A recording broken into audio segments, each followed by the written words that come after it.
Hi, 3rd, 4th, and 5th grade leaders. We are preparing for September 23rd. And this week we are telling the story of Noah and the ark. Remember, we started in the beginning where God created the heavens and the earth and the 7 days of creation. We spent an extra day talking about how God created man in his image and that each of us is uniquely made on purpose. And then we've talked about how sin entered the world, and now we're going to continue the story, helping kids make that tie that God was there in the beginning. He's had a plan all along. He has a plan towards the end, and even towards the very end when Jesus returns. So that's where we're going. Your social activity for this series is Would You Rather cards, and I know your kids are having fun with those Would You Rather cards. If you feel like you've made it through all the cards, or the kids feel like you've made it through all of the cards, feel free to make up your own questions. I have provided you with some extra sheets of paper on your table with some other questions, so feel free to go through those questions with your kids as well. It's a really great way for us to get to know the kids and for them to get to know us in a different way. Maybe they didn't know that you like ice cream more than you like fruit.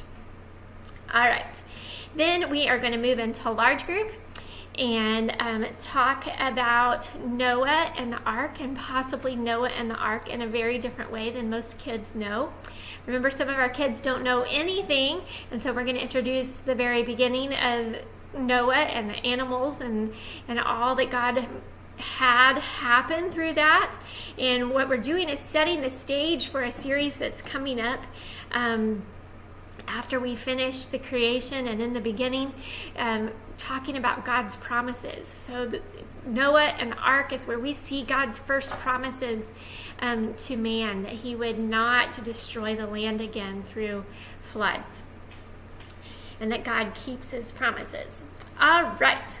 Then, and then we have Operation Christmas Child, continuing our coin collection, trying to get it to $1,000 that the kids have collected for shoebox shipping. We have until the first week in November to continue to collect our funds. So help us out if you can. If you don't, just continue to add your prayers. I totally understand if you don't feel like you have the change to share. Your prayers mean a lot and help a kid in a developing country hear about Jesus in a different way than we even get to experience here. All right, in your small groups today, you are going to make an easy tie-dye. Now, I don't know if there's ever an easy tie-dye, but this one we're going to try, and hopefully the kids have fun with it. You have some rubber bands and some baby wipes, and what each kid is going to get one baby wipe, and when they get their baby wipe, they are going to, I have a hard time opening up these baby wipe containers always. You can be laughing at me, it's fair. Not sure why baby wipes are so hard to open. All right, so we have our baby wipe. And what you're going to do is you're going to pinch the center and twist the wipe into a short rope. And then we're going to take our rubber band and section it off like you would if you were tie-dyeing a t-shirt. These may be giant rubber bands. I may have to get smaller rubber bands so that we can actually do this activity. Let's see if we can get the rubber band to work in two sections.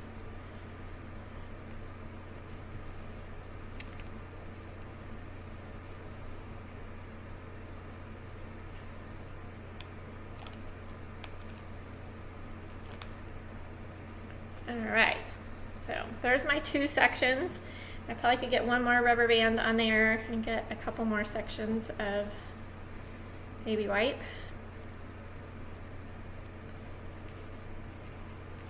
These are unscented, so it shouldn't be an allergy problem for very many of your kids, but if they're concerned about it, maybe you can help them wrap theirs around.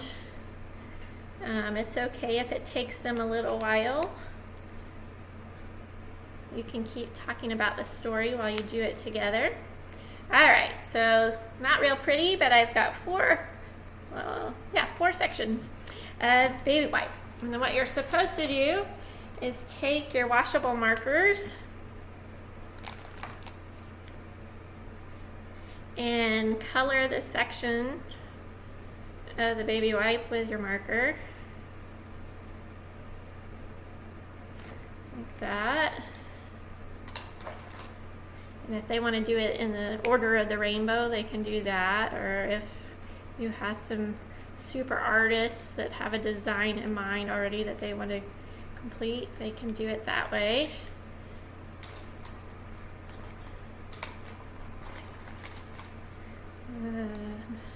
That's what I thought. I had 5 sections. All right, so we're getting all of our colors on here. Covering up the baby wipe as much as possible with our markers.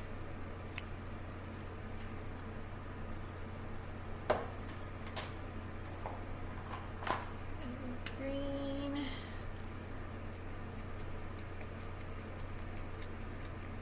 All right, so you kind of get the idea of what we're doing here. And then, after you're done coloring all your sections, see if we can get one more section on there. With another blue here on the end. Then you should be able to take your rubber bands off and it looks like tie-dye. So let's see what happens when we do this. Take our rubber band off.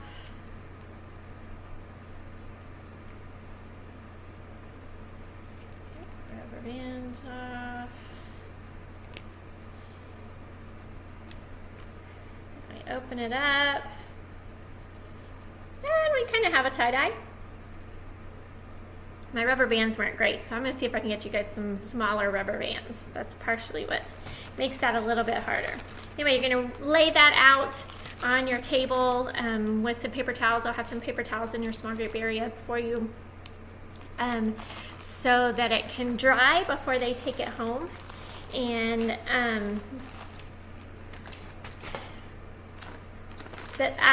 then we're going to, after that, as they're creating theirs, because this is probably going to take a little while, as the kids work, remind them that after the flood, God put a rainbow in the sky as a sign that God will remember his covenant with all living creatures, that water will never again become a flood to destroy every creature.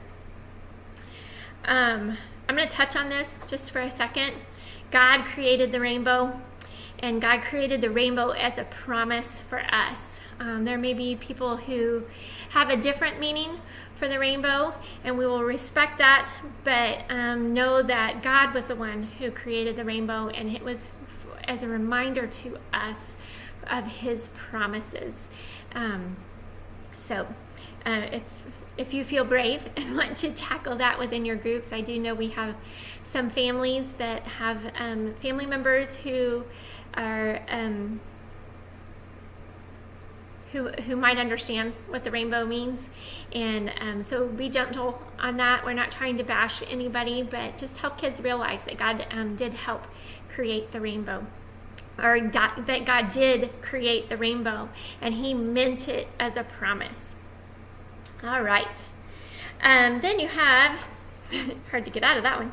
Then you have your memory verse activity and a mirror. The kids are supposed to read the words with the mirror off of the memory verse. If the kids are getting tired of this activity, that's fine. You can use your mirror to cover up a few words and have them tell you what the words are that are missing, or feel free to figure out different ways that they can make sure that they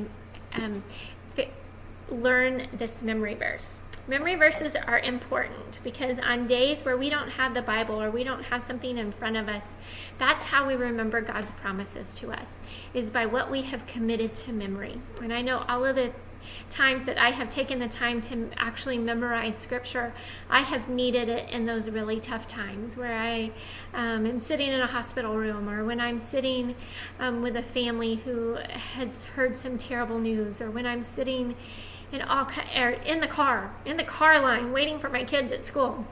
And all of those times, I need to know that God's promises are true for me even today.